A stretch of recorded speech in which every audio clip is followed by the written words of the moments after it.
Welcome to the next episode of Over a Pint. This week we have Reuven Gorsht from Movesnap. So why don't you introduce yourself? Sure. So you already said my name, Reuven from Movesnap. Glad to be here. Big shoes to fill from previous guests you've had. So honored to be on, Andrew. Welcome. So this week we're drinking Bob Cajun, the Common Loon version of their beer. It's an American pale ale. All right. That's good. Let's crack her open. Yep. Whoa. A little fun there. Already causing a mess. It's okay. There you go. So give you a bit of the direction where this is going, right? It's going to be fun. Good stuff. Way too much. Nothing like a cold beer when it's 30 degrees out, I know. right? It's a perfect day for it. Shame we're not outside. Nice and humid, yeah. Too much ambient noise. Gotta get outside, yeah. Exactly. I've done a few outside, and yeah, it's hard. Yeah, it's a tough one, yeah. Cheers. Of course, cheers. Making a drive up to Aurora. Yeah.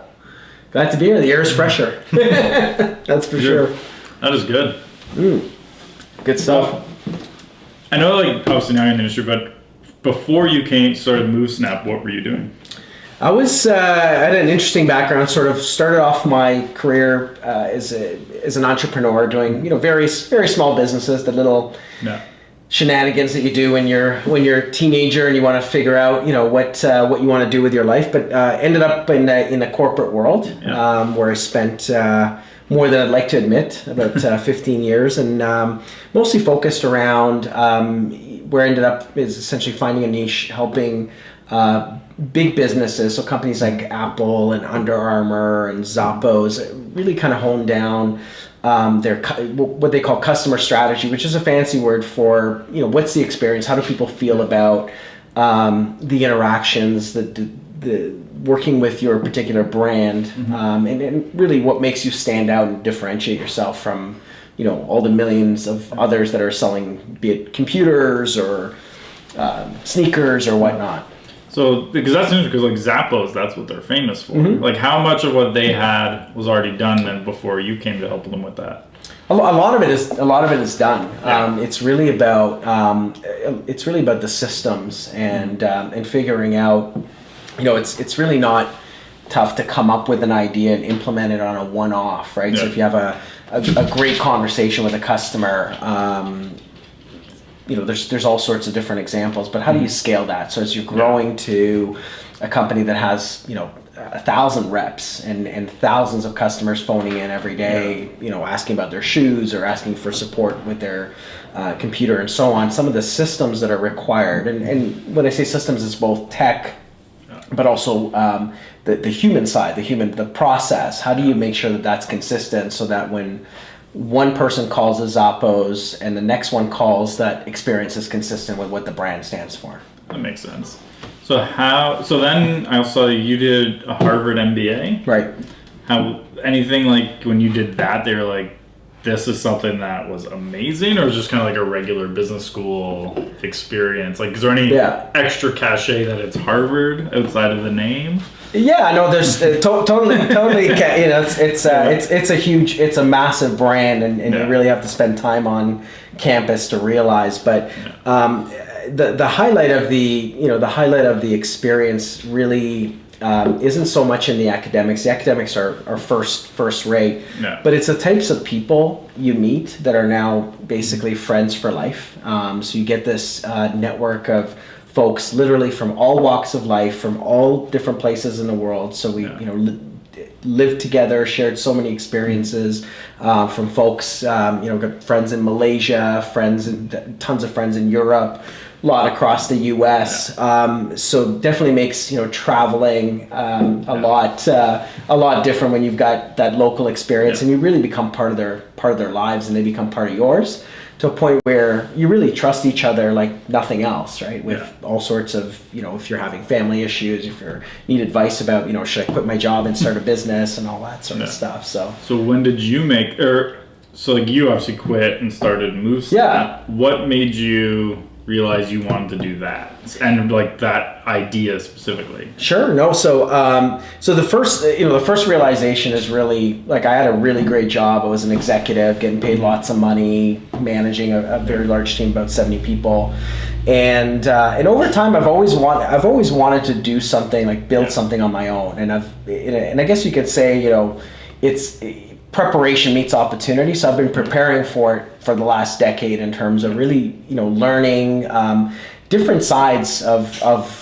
business disciplines like marketing and sales and how the heck do you code or how do you build an app, that sort of thing. So I've always been involved in some of these sort of entrepreneurial activities, even both inside the walls of a corporate, but also outside in terms of like blogging and speaking and writing and all that sort of stuff. So I knew that the time came, you sort of go through this realization. It's like, I got to do it. It's now or never. My kids are getting older. I know when I've got, huge bills to pay for their college and all that sort of stuff, it's just not going to happen. So the timing was opportune.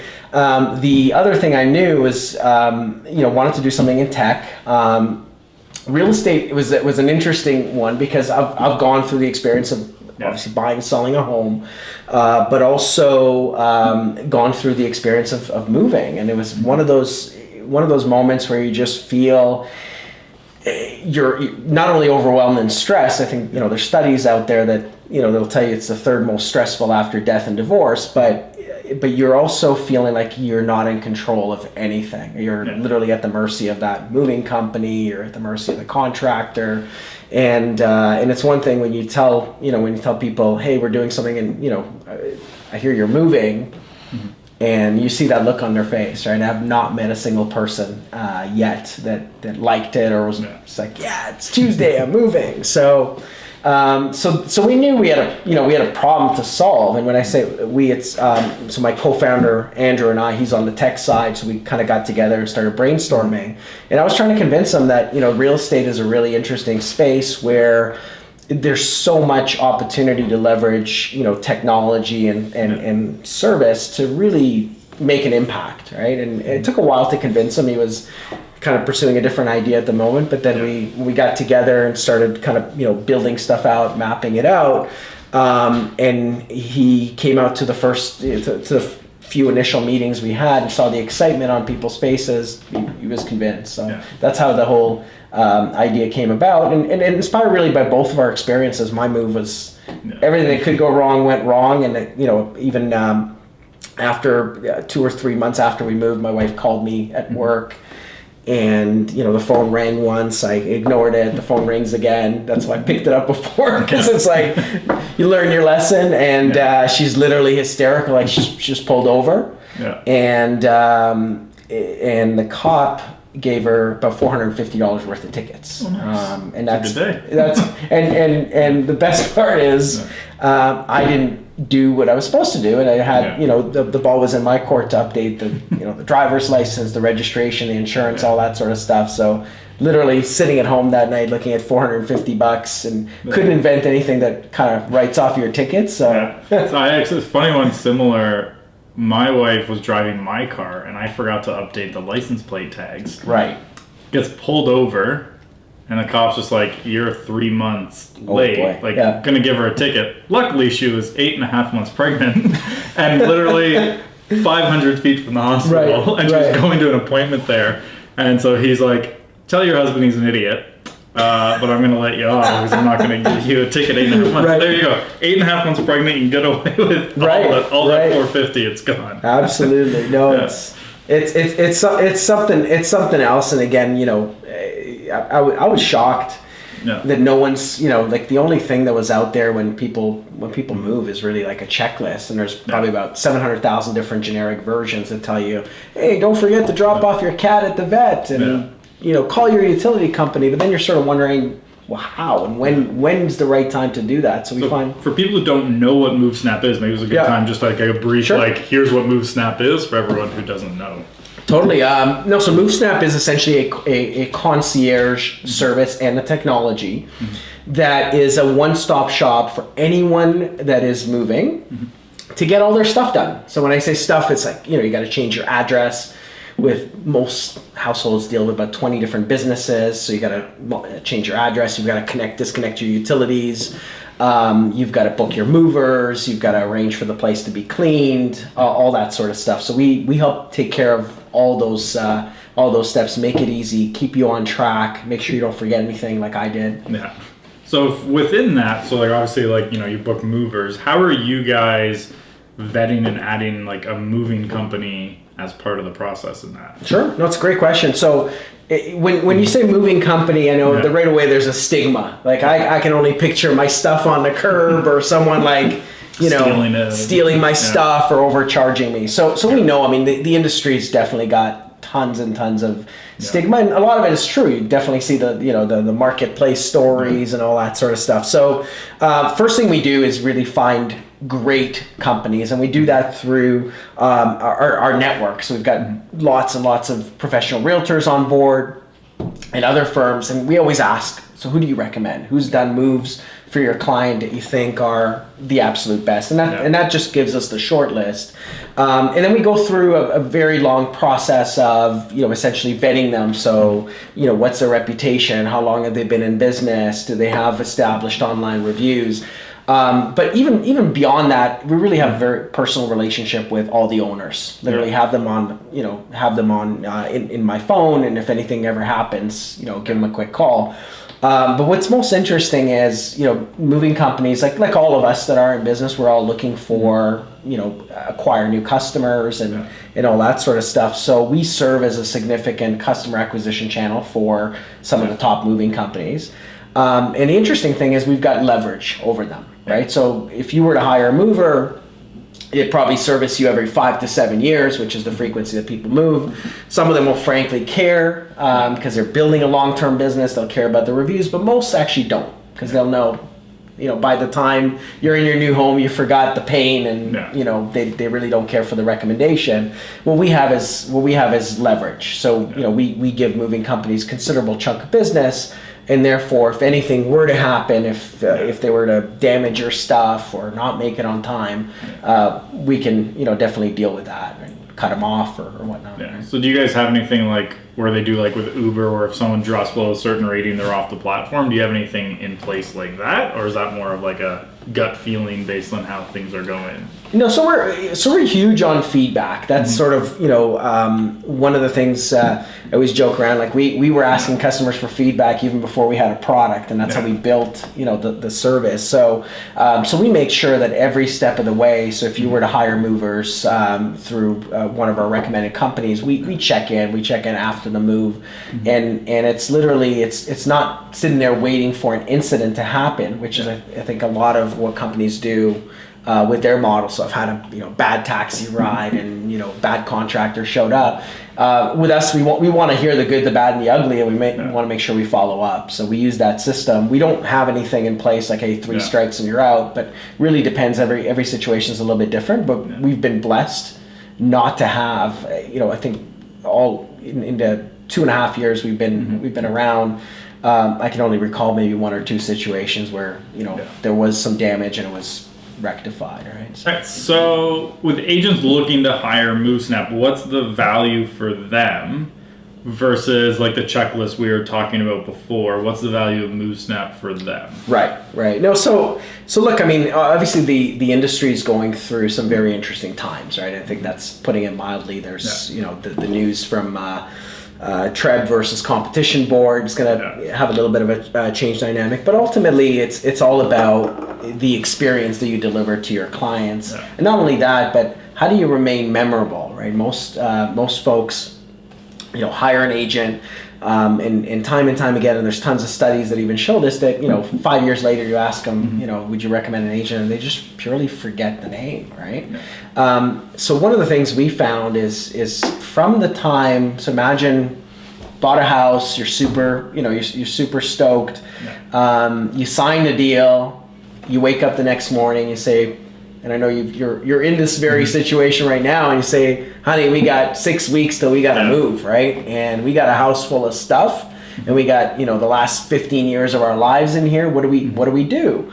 Now at that very moment, your agent typically kind of disappears, right? And not only your agent, but that entire support team that your agent's brought, the mortgage broker, the stager, the cleaners, the appraiser, the lawyer, and so on, they're all in the background. They got you to this point, but you literally wake up in the morning and you're lost and overwhelmed, right? Yeah. So you've got that time between when a deal is signed to when the deal is closed, which is a massive gap, essentially, and that does two things. One is it can create a negative perception in terms of you as the agent. So obviously, hey, you just got paid. Yeah. Where are you now? So do you really care about me as a client, or do you want to continue to service me?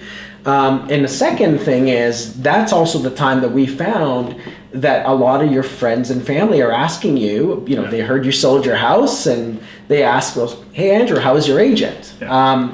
And it's a very opportune time, obviously, for referrals. And once you've already kind of moved into your new place, you're no longer talking about your agent, your experience with your agent. You're talking about what shade should I paint the walls, or should I get this couch or that couch, right? So it's both a way to add value and continue that experience, from the signature till when your client's on their couch with a bottle of wine, in their new home. But also what we found is a lot of our agents actually get word of mouth referrals because they're engaged and they're not, they're leaving a very positive and memorable impression with that client. Is there parts of like the Movesnap platform built in to help generate referrals, or is it the experience is so good it's essentially on its own creating referrals based off that? It's really both, right? So we always, when I mentioned earlier about feedback, we're always looking for new ideas. So the experience is really great. Most clients love the experience, and of course that reflects on the realtors or the team's brand, and helps generate referrals organically. But what we've also done in the last year or so is we've introduced a step that a lot of agents actually unfortunately miss because they don't have it systemized, which is all about getting feedback from their clients, which can then turn into a testimonial. So what we've done is we've automated, and we know when the client's moving in. So about 3 days after the move, we'll send them a quick survey on behalf of the agent, asking what the agent's done well, where could they improve, and most importantly, what would they say to others when they're recommending that agent. And that very quickly turns into a great testimonial, which a lot of our realtor partners then leverage out in on Google or Facebook, or sometimes they do videos with other clients, and that's the type of marketing that you can't buy, right? A happy raving fan. So how does that side of like collecting those testimonials compare to like if someone specifically hired like a Rank My Agent or a Real Satisfied type of platform that's just for collecting referrals? Like, do you guys have any type of integration, or yours would almost replace part of that? It can replace or complement. I know we've got agents that kind of do both. But the big thing ultimately is all about integration and systems so that you can scale your business. A lot of the agents and top producers and teams that we work with, they have all the systems, but the challenge is a deal closes. What are the 15 things, and there's probably more that you need to do. So we're just making it one less step in that it's integrated, it's a set it and forget it, and that client's going to get a survey, that at the very least you've had the opportunity to collect that testimonial, and that's about it. It's just sort of a natural progression in the process, and we're trying to even figure out ways to extend that further. Do you extend that to being able to send a client a pizza on move day type of thing, and just make it a lot easier and efficient for agents to run their business. So when you're at the 100+ deal scale and you've got a lot of stuff going on, you've got an admin team and so on, you can still scale all those things and that they're happening. Right? So I know with like my business, our target market is agents doing like 250,000 GCI and above. Because we're more of the premium priced options for what we do. Right. From your end, like where are you looking at in terms of like this should be the number of deals or the volume you're at for it to really make sense and like get the most out of your platform? Yeah, no, it's a really great question. So I don't think we have a certain number. I can tell you most of the agents that we're partnered with are top producers, so they're doing quite a volume of deals. But there's also another side to it, which is really are we a fit from a mindset perspective? So you still got a lot of agents that are very transactional, and they'll still do over 100 or a couple hundred, even more transactions. But in fact, they're focused on that transactional period. And where we're focused as kind of the larger picture, that whole customer experience. So it really is a matter of, production being a part of it. Obviously, Movesnap is probably not the greatest fit if you're doing, 3 or 4 deals a year. Yeah. Just from an investment perspective, it's probably not going to be worth it. And the math doesn't work there. But if you have that mindset of every client that I service today should equal 3, 4, 5, 10 more referrals, and at least 3, 4 repeats over time, then it makes sense. How much obviously the period between deals firm and move, they've moved in, that's where you guys do the bulk of it. Yeah. How much of what the Movesnap also does is after that point? At the moment, not much. So what we do, from a customer's perspective, obviously we make sure that they're in their home. Yeah. Utilities are working, everything, they're all set. The movers did well. We get the feedback. We obviously talked about the survey on behalf of the agent, making sure that we get feedback. So today we service the agent by giving them reminders. So typically, if you think about, we have a reminder, for example, 3 days before a client's about to move out. And again, agents get busy. I just firmed up a deal, and then I look at my phone. It's like, hey, Andrew's moving in 3 days. Well, isn't it wonderful? A wonderful cue to just very quickly click a button, call your clients, see how they're doing, see how you can help. That's the type of stuff they're going to remember. So we do that we do the same thing for anniversaries. So it's been a year since you've moved in. Again, another great touch point in terms of, do I drop by with a gift? Do I do something to that end? But we definitely have a roadmap where we are looking at, what are some of the top agents and most successful teams are doing at the moment, and trying to figure out how to replicate that with some sort of sense of customization as well. Because it's not just because one agent sends a pizza on move day doesn't mean everybody should do it or works for everyone's business. So we're trying to figure out, what's the standard offer, what's the high end, what's the white glove, 10-star experience type of thing. So because really your product serves the consumer, not the agent, the end side of it. Yeah.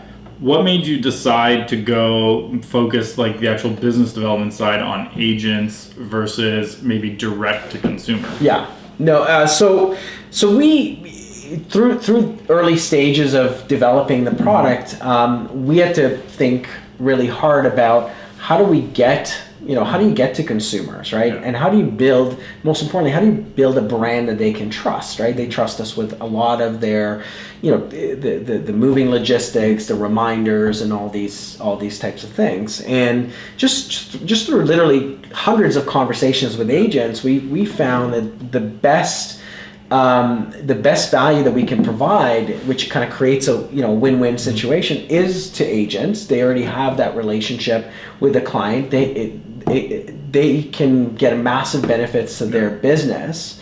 So we've really kind of started working that channel from a business development perspective, and never quite look back even at going consumer direct. So today, if you're a consumer and you want to use Movesnap, you have to come back and tell us which agent you're using, and we'll try to get the agent on board with us, but you can't use the platform. There is no way for the consumer to come straight to you guys and be like, can you make my life easier? No. And nothing like that. Okay. And interestingly enough, so I mentioned the surveys that we do, right? So we get to see, the surveys that come back for agents, thousands of them. And the one thing that we found consistently, which is pretty astounding, and it's very, very basic, is what people love about their agent or hate about their agent. Either they were very super responsive, or they were not. And that's the number one thing by far. If I would say 9 out of 10 times, people would say, our experience was great because my agent was responsive. I had a question, we were in the middle of an offer, we're stressed. They responded right away. They were available by text, email, whatever. It doesn't really matter. But that was a big, that's a big one nowadays, because people will try all sorts of different channels, and all they want is like a simple, like even if you're like a dinner, graduation, whatever. Hey, sorry, I'm at a family event. Can I get back to you? Yeah, that just sets the bar. Yeah.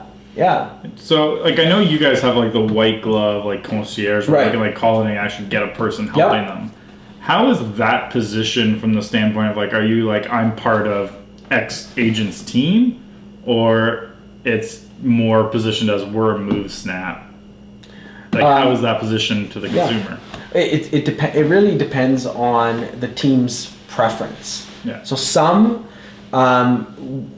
basically ask us, hey, you know what? Just say you're calling from so and so's team. Yeah. You say you're representing our brand. We're perfectly comfortable with that. Others will prefer to get that separation and say like we've hired a third party. And Movesnap will be giving you a call, but nonetheless, the experience is very consistent. Yeah. But it really depends on your preference. So we do all sorts of customizations for all the teams that we work with. So it's really a matter of preference. Can an agent customize, like for instance, like we're talking about the moving companies? Could they insert their own moving company into that? Yeah, part of it. So like the different tools they have can be completely customized. Yeah. We've got that as one of the options. Mm-hmm. And a lot of times it depends. Like some agents will have their own network of companies that they use. Some of them actually prefer to use ours because it does remove them from some of the risk. So liability. Like a lot of agents, for example, they'll say, hey, if you ask me for a moving company, to get 3 from a liability perspective. Right. Yeah, I guess if you pick one, then it's that the volume discount type of thing too. Yeah, but it's also a risk and reward, right? So everything. So as an agent, you can recommend a moving company. Any moving company will do 100 99 great moves and the one that's going to be a disaster. Yeah. And you're risking your reputation by having the one, right? Yeah. So having multiple choices of pre-vetted companies, and then most importantly the client selecting, here's 3 options, the 3 are great, but you choose A, B, or C and make that decision versus... Could they put 3 into Movesnap? Yeah, absolutely. Yeah. So back quick to the concierge we were talking about, where they can either be your team or it's like they're as the agent, like you're calling as if you're their team. Have you have any type of like measurable stats of like, here's how this is related to like post reviews of when we're their team versus calling as Movesnap? Like, have you found any measurable difference in like the client experience at the end of it if they think it's you guys versus they think you're just part of the agent's team? No, because the experience has really been consistent. It doesn't matter what we identify ourselves with. The experience level is consistent across the board. And as I mentioned, we're looking, we're always looking at feedback after they have interactions with us. As they're using the service, we ask the client a number of times to give us a sense of how helpful have we been to your move, and then we share that feedback with the agent as well. Makes sense. But first and foremost, I mean, we're putting the agent front and center. Like, it doesn't matter if what we identify our concierge as part of a certain team or not. It's always going to be the agent that's going to be front and center as in terms of introducing the service and delivering that level of experience to their client, and that's why we share a lot of that feedback openly, so they can again touch base and become part of the process for as little or as much as they want to. Right? Again, every business is a little bit different. So say like I'm an agent, I get my client to sign up for it. Every time like they make requests with your concierges, they're doing all that. Is there a record for me as the agent of how much they're using it, like what they're asking? So it's basically like a mini CRM of how that experience has gone, so I know what's happened during the process? Yeah, no, totally. I mean, so again, it depends on your preferences, right? So not everyone wants to know. Some agents are frankly super happy to say, I'm going to hand this off to you, and I can get on and focus on my next client, my next deal, and all that sort of stuff. So I don't want to know, and some will tell you, well, I want to know every interaction the client called, and you helped them, and what did you help them with? So again, it's all about touch points, and in various points of the the process and then thereafter, right? So, a lot of the guests you've had previously on the show that are known for providing a great experience, it's all about, what's a special thing that you're doing. So as you're, obviously the more you get involved, so, we've had someone the other week, a lady's she owns 2 exotic cats, Savannah cats, and didn't even know what they were before she described them. But she said, I got the movers and packers coming. These cats get really frustrated when there's a lot of people around the house. Can you help me find some sort of boarding house for my pets, for the next week or so. So we literally, went out, found a breeder that took these cats in, took a number of hours, but she's over the moon. And then, the nicest part is a realtor then comes in and, we let him know about the experience, and he called in and, there's so much gratitude from this lady. She's very close to her pets, and again, it just creates those experiences, and most importantly, unforgettable moments, right? Because it's funny, like when you think about what people remember through any experience, it's typically any experience you'll remember the peaks. So what's that moment like you just described to me? We made an offer 11 hours before the baby was born, and that's the peak. It's naturally like, hey, I'm going to remember this day. You probably remember it for the rest of your life. Yeah. And then you're probably going to remember the end. The end of the experience. Yeah. And even if most people go to Disney, and you ask, you go to the Disney parks and you say, well, what do you remember? And odds are it's like, hey, I remember Space Mountain. And I remember kind of, leaving the park, but, getting the mouse ears and all that sort of stuff, right? And what they don't remember is all the other stuff in the middle, the long lineups, the $20 hot dog, the high ticket prices, the heat down in Florida in July. But they remember Space Mountain, and they remember the mouse ears, right? And it's the same in real estate, right? So what you say, well, what does a client really remember from, working with the realtor? And a lot of realtors put emphasis like, oh, I did a great job, I sold their house, I got them $20,000 over asking. And no doubt, I mean, we know a lot of folks in common that would sit in their car at 2 a.m. trying to get that extra $5 to $10,000 and do that as part of their service to the client. But somehow a lot of these things kind of get washed into the overall experience, and the client might remember that special customized box of chocolates that the agent dropped off that might have cost them $50, but they won't remember the 3 hours in the car type of thing negotiating. Could they, and just spitballing as an idea of something I've done for our clients, even for a couple, could they call your concierge and be like, can you look them up on social and see what a good gift would be? Or is that going too far? No, so that's exactly what we're, that's some of the stuff that we're working on, right? Yeah. To say, again, realizing that some teams and some realtors will want hey, I want the standard offering. So I want to do that, standard closing gift, get me a, personalized branded bottle of wine, and it's fine. And some of the other teams that we work with are highly, highly tailored and personalized in terms of what they deliver, who they, what sort of present they'll give, and all that sort of stuff. So we're trying to figure out, is there a balance? Is it something that can scale? And even if it doesn't, it's a huge value add. But again, in the spirit of building an offering, we're just having tons of conversations to say, well, what do you do today? Because if you're doing something simple, if you're sending gift baskets, we can replicate that. You can check a box and know that it's been delivered, 10 out of 10 times, and you're just going to get the thank yous. But if you're doing, I know some teams are going to the extreme. They're doing memory capsules. They're doing all sorts of things that are highly, highly personalized. Can we replicate that? And so we're looking at that as well to say, hey, what can we learn about the person through social, but even through what can we learn about him through the agent that's spent months working with his client, right? How do you guys handle requests that require someone there in person to help out? So again, it depends on the situation. So we've had, lots of requests of people that say, well, I've got a bunch of appointments. The cable guy needs to come, and there's a bunch of other folks, cleaning crew.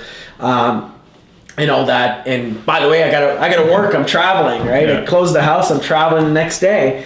So today we don't have a solution for it. We are working on, looking at options where you do have a local person that can come in and kind of greet you and house sit for you.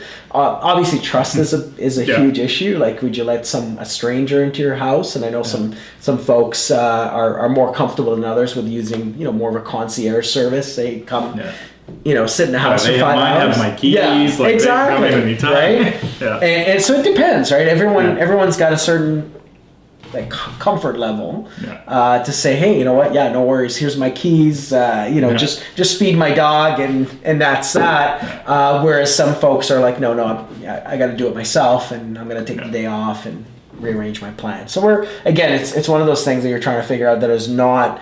It's not a one size fits all. But you still want to test out to see if there's enough, value there to deliver. Do you want another beer?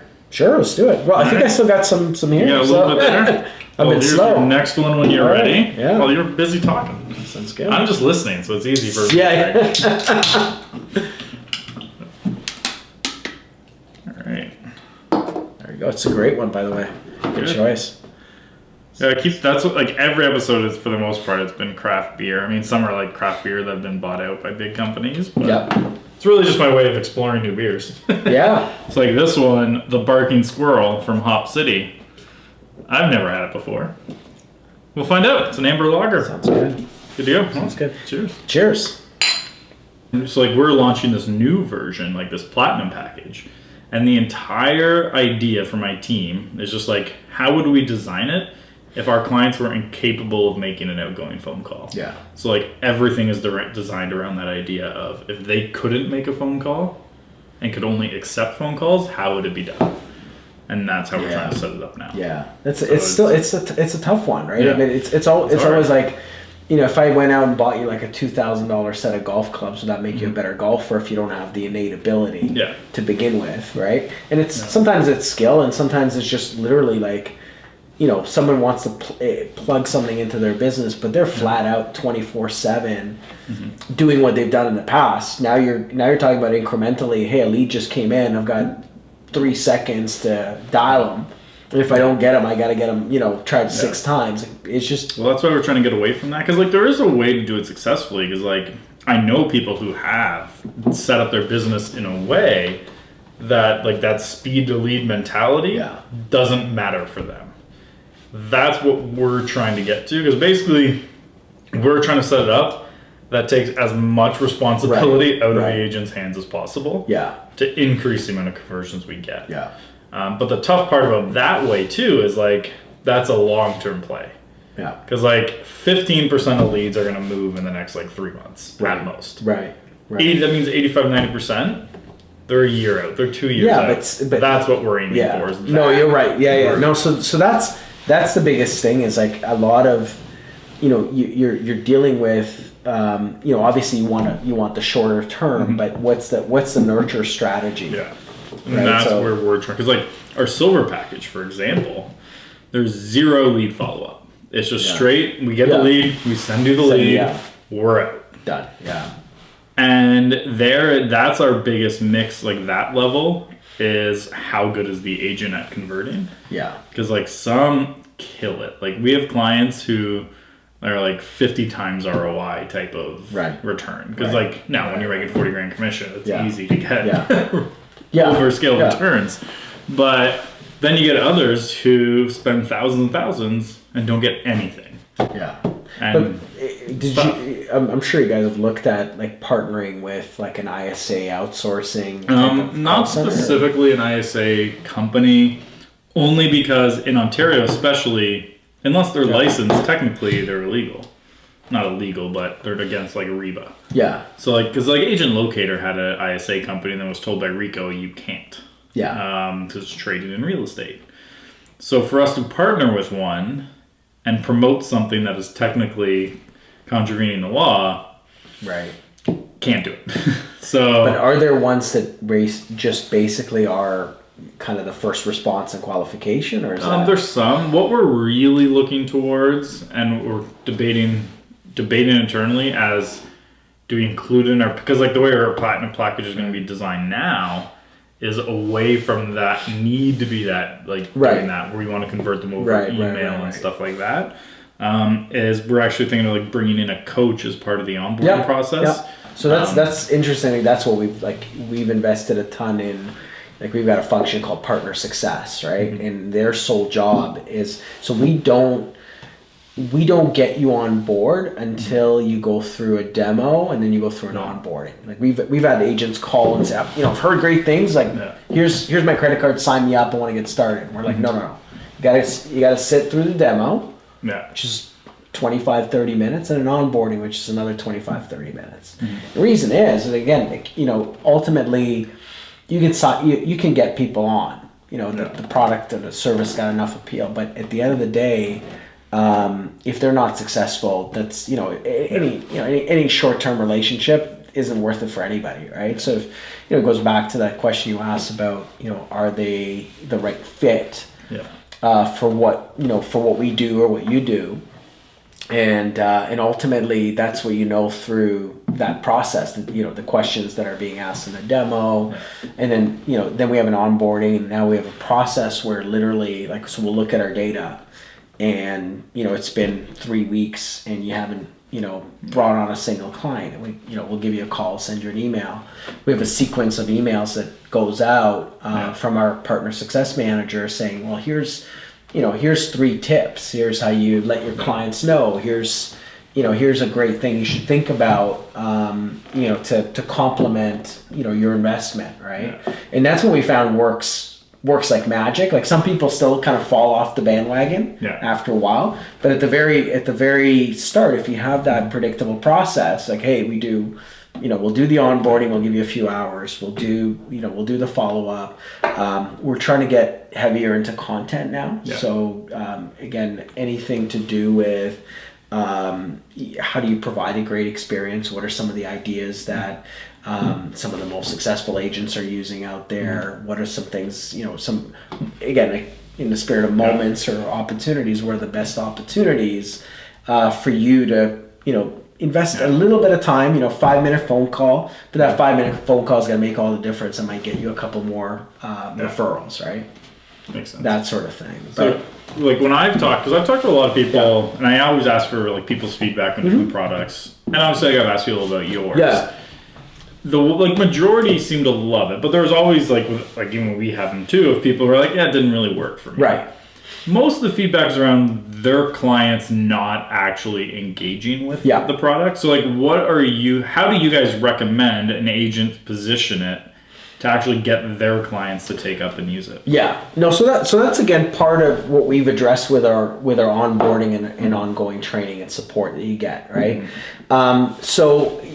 It really is about expectation setting.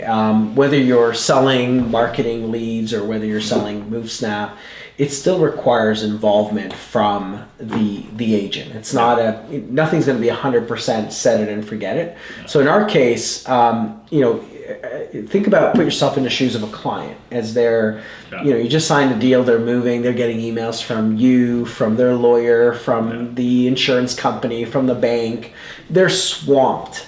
And it's easy. I mean, I know I get, literally 75, 100 emails a day. It's easy to miss. Yeah. So if I didn't respond, it's not because I don't like you, or it's literally, hundreds of emails are coming in, phone calls, Facebook notifications, all that sort of stuff. So all we're saying is give your clients a heads up, educate them, so when you're at the closing table and you just signed a deal, take 5 minutes and walk them through the next steps. Yeah. Be it, hey, now I'm going to send your stuff to the lawyer. You're going to get a Movesnap invite. Here's 5 things that are going to happen. And it's not only going to help you get more adoption from a platform like ours, but it's also going to help set the expectations. Because again, one of the things that we assume is someone is bought and sold.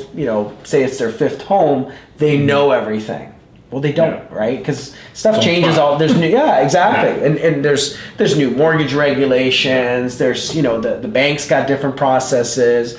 Law firms work a little bit differently than what they did 10 years ago. So as an agent, you really have to kind of put in some of the effort up front. Yeah. educate them, give them the awareness. Hey, I'm sending you this. Make sure, you know, that when you get the email, you click through the link, register, and that's that. So that really solves that adoption issue. And agents that do that typically get about 80-90% adoption, because again, their clients know it. They know what they expect, right? Yeah. Now, in a completely different topic. Sure. So, I know similar to like what we do, and I always ask this of guests who work a lot with top producing agents, which is the majority of your clients. Right.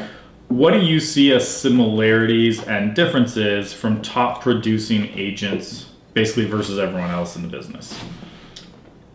Absolutely. No. So I think the first distinction is doing it as a business and running themselves as a business, as opposed to running themselves as an individual or someone that dabbles in real estate. So, and that means a lot of things. That means having the systems, having the process, the help, the disciplines, and essentially rinsing and repeating, doing the same thing, but also knowing exactly what to plug in where in that process. So that's kind of your table stakes. You've got to look at it as this is my business, this is my livelihood, and that's my growth strategy.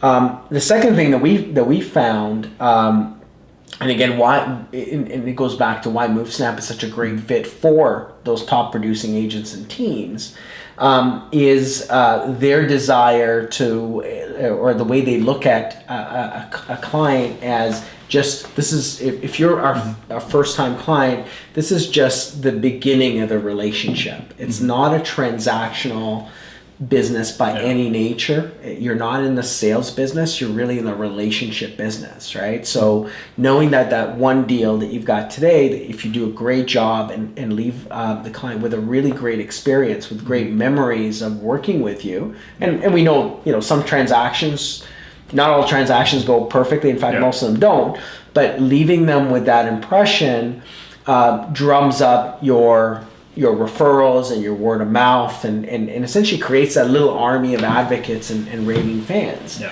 And to me, that's the biggest difference, right? That you've got folks that are obsessively focused around that. They'll go to great heights to deliver a very differentiated but great experience, right down to how many times we call a client a few days before that, and here's what happens when we reach the offer stage, here's what happens afterwards, and well beyond. And if you've got that experience mindset, then not only you're going to be successful, but the second part is you're not going to be commoditized, right? Because everyone out there says the same thing, right? Free staging, free home evaluation, I do photos, I advertise on Facebook. But through the beginning of time, even if you think about, businesses evolve, technologies evolve, you only differentiate on two things. Either you've got a much better product, which is very difficult because you can have a great product, but it gets replicated in 48 hours by your competitor, or it's on price. So when products are similar, when everyone kind of says the same thing, then people are going to say, well, Andrew's going to charge me 3 points, and the other guy wants to do 4, so I'll just go with 3 points. They all kind of they say they do the same job for me, right?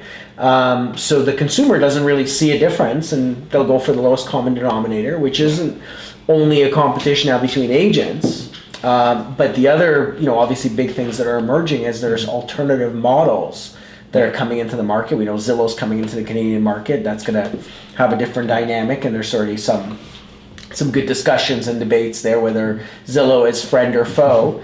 But also one interesting thing that happened in the last couple months is Purple Bricks, right? Yeah. So Purple Bricks, if you look at, they've got their start in the UK, so very similar to a Comfree where you pay a set fee and they'll list your house. But the big difference with Purple Bricks, who actually bought Comfree, so that's their entrance to Canada a few months back, is still offering you the services of an agent, so more of an a la carte type of offering. Now, I know a lot of people are going to watch this show and say, we've seen this before. We've seen this movie hundreds of times. Someone comes in and thinks they've got this, brilliant crackerjack type of idea. They last 6 months, they burn through millions of dollars of cash, and they're going to retreat. Yeah, right. I just read this morning, so they've started off in the UK. The UK's top real estate brokerage is called Countrywide. Yeah. They've been disrupted to a point that their board just approved 150 million pounds in emergency cash. Yeah. Right. So their market share has gone down, and again, a lot of it is not going to be driven by what you and I think or what the industry thinks. Ultimately, the consumer will vote. Right. So just as a consumer, I looked at Amazon. The Amazon offering just makes sense. I wanted to buy my son a basketball net. Yeah. So option one is lug myself to Walmart, hoping they have it. The box is probably 350 pounds. Stuff it in my car, go assemble it. Or with Amazon, it was literally just showed up at my garage door the next day, right? So the consumers will always vote, and that's what's going to happen in real estate. Now, is there still a place for agents in all these various models? Absolutely. There's still travel agents. There will always be a place for real estate. Absolutely. Like, look, a family member of mine is still a very successful real estate agent, travel agent, and if she can keep going with like how many people, when was the last time you thought I need to contact a travel agent? I actually thought of that the other week. Few, though. It's everyone's like, oh, just go to Expedia or something and book it, but still some are very successful. It's for the complicated stuff. Even my house sale, which we just firmed up. It was an easy sale from it happened quick relative to the market, but on the conditional stuff, 4 or 5 different times I thought it was going to fall apart. Right. And that's where he really proved as the high-end agent and worth paying what we did of he saved the deal more than once. Right. I was ready just to be no, let's go back in the market. Yeah. I'm done with this. Let's go. And he kept it going. There's a lot of value there in that side of it. Absolutely. And so look, it comes down to evolve. Everyone's got to evolve, right? Mm-hmm. We've got to evolve. Every profession is going to evolve to some extent, and even again, as a travel agent, you've got your know-how, you know how to interpret information. So I look at the Expedia or any other travel advisor, all these, the experience is super overwhelming. Back in the old days, you used to book a vacation, you just go and say, I've heard from someone that the place is great, and now you're overwhelmed with thousands of reviews. You start reading them, it's maybe we shouldn't go, or maybe we should go to this one, and so that's that value comes back in. It's so it doesn't matter that all the info is available and everything is transparent. You still got now someone that needs to kind of translate that all and say, despite what these reviews may or may not say, here's what I think, because I've been there myself, right? That's the value I think that agents, it's not the information, it's what they're worried about sold data. I'm don't be worried about sold data. Right. It's still your interpretation and your insight that actually has the value. Yeah, but you will have to raise at some point. You do have to raise your value and differentiate. If you look at just the sales professional in general, right? So let's rewind the clock 10, 15 years ago. You used to have the Chapters and the Indigo bookstores. And when you wanted a book, you'd go into the store and say, to the person working there, it's hey, what's a good book? What's the bestseller? What do you think of this? And that's the value they added, right? Today, obviously, that's all abolished because you've got Amazon reviews on everything, and you've got thousands of reviews per book, and they rank them for you and all that sort of stuff. And if you think about it from a complexity perspective, it's moved upstream. So now, the person that used to work at Best Buy or even a Future Shop used to say, hey, I want to buy a plasma TV. What's the best TV? And now people are walking into the store. They know what the best TV is. They just want to play around with it so they can order it on Amazon. And it's so it's moving upstream. Even cars, how many people? 300,000 people ordered a Tesla. Yeah, I'm just waiting for a Tesla. Right? Yeah. My lease is up soon, and I want a Tesla. Right. No, but people bought the car. There's no, didn't go to the dealership, sight unseen. 300. I can't remember what the deposit, $1,000 or a couple thousand bucks. $1,000. Right? $1,000. So US. So people put $1,000 down on something they didn't even know existed. Obviously, it's not being delivered. But again, it speaks to the value of the car salesperson. is really, it used to be a more complex, how much is a Tesla? 50, 60 grand now, right? Well, it depends on the, yeah. There's some that are lower, there's some that are much, much higher.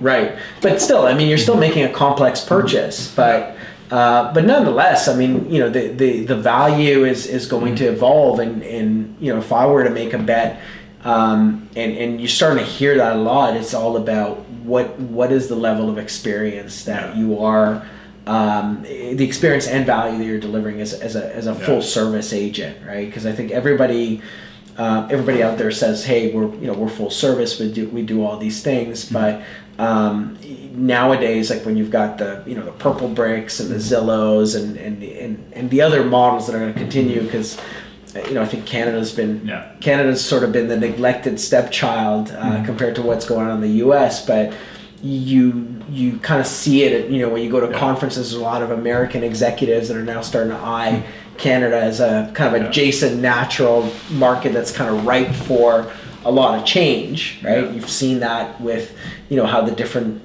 brokerages are now starting to react as well. They're starting to look at, we've got major brands here that we've invested in over many, many decades. What's going to be different in the brokerage side of things as well.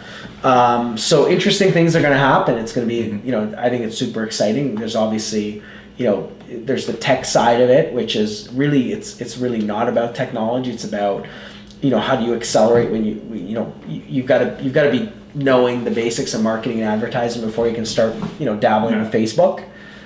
Same thing. You've got to, deliver a great experience with, and have that mindset before you're using a Movesnap or any other service that's out there to help your business, right? Where do you see the Canadian industry being in like 5 years? I think it's going to look very different. You've got, again, a number of major players that are funded by either private investments or Wall Street coming in. They're seeing Canada. Canada's not the hugest market, but it's an adjacent market and somewhat similar to the U.S. in characteristics. So you're gonna come down. I think it's going to come down to essentially, three different models that the consumer will choose. The first model is really going to be, purely tech, and we've already seen, companies that are dabbling in the new construction industry, where I can buy a condo from a floor plan. Well, why the hell am I lining up for 2 days sometimes? Just do it online, put down my $10K deposit, and do my DocuSign. I can buy a condo, and I think the same thing is going to come out to as an option if that's your cup of tea. If you want to buy a property, fully online, or if you want to go, some models in the States where it's a smart lock technology. You can go visit the house. Again, no agent involved, just pure tech play. That's going to be model one.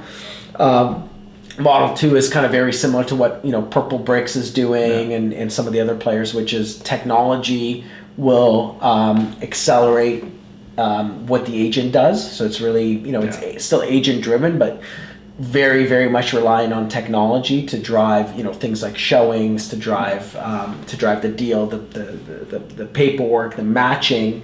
If you think about even how we search, you'll be able to say, hey, you know what? I clipped this out of a magazine. This is my dream kitchen. Find me a house in a certain area that's got that kitchen. So you're going to use, AI and computer learning and all that fun stuff to, again, enable the agent. That's kind of a model that Compass is doing very successfully in the U.S. An agent with tons of technology behind him to help him scale. And the third model, which is what we know today as full service real estate, is still gonna have their own base of folks that will say, I need a full service agent. But again, that's going to evolve in terms of what's the value add? What is the experience that you're delivering to earn those 5 points or et cetera, right? Where do you think Movesnap will be in 5 years? And will you still be the owner? Ultimately, so we're doing we're super excited about sort of where we are today. Even a couple of years ago when we started talking to some people about real estate technology, it was it was a lot of rolling eyes and saying, well, why the hell would you want to do that, right? Like, there's financial technologies and insurance and all that. And finally, I think in the beginning of this year, we kind of turned the corner, that realizing that real estate is the largest asset class and sector in the world, bar none, right? Like there's nothing bigger than real estate, and it's been relatively untouched by technology, but now there's a compelling event. So if you're an agent and you're watching this and you're always thinking, what should I do with tech and when should I do it? Your answer is now, like yesterday, right? Yeah. Because you literally can't afford to sit down by the wayside, whether you're doing e-signatures and making yourself more efficient so you don't have to drive 40 kilometers back and forth to get that signature done, all the way down to virtual reality and AI and everything that's hitting the business. I don't need to pontificate because I think everyone's heard change is coming, but you've got to internalize what that means to you and what are you going to do about it. From our perspective, we're very excited to serve what we think and make a bet on the full service real estate being around for a very long time. There's tons of value that agents are delivering. We're fortunate enough to have some incredible partners that we also call our friends. Participate and understand what that value proposition is, and it's only going to increase. So I see a super exciting future for us in continuing to partner, continuing to deliver more and more value, like some of the ideas that we're exploring, some of the things that we talked about. All right, thank you for joining us this week. But if people want to get a hold of you, learn more about Movesnap, how do they do that? How do they get a hold of you? Sure, easy enough. Movesnap.com, Movesnap.com. You can reach me directly, Reuven, Reuven at Movesnap.com. And I'll get right back to you. Awesome. Thanks for coming on. Thank you. Thanks for having me. It was awesome. Appreciate it. Stay tuned for next week when we have another guest that I haven't decided on yet. See you later. Cheers.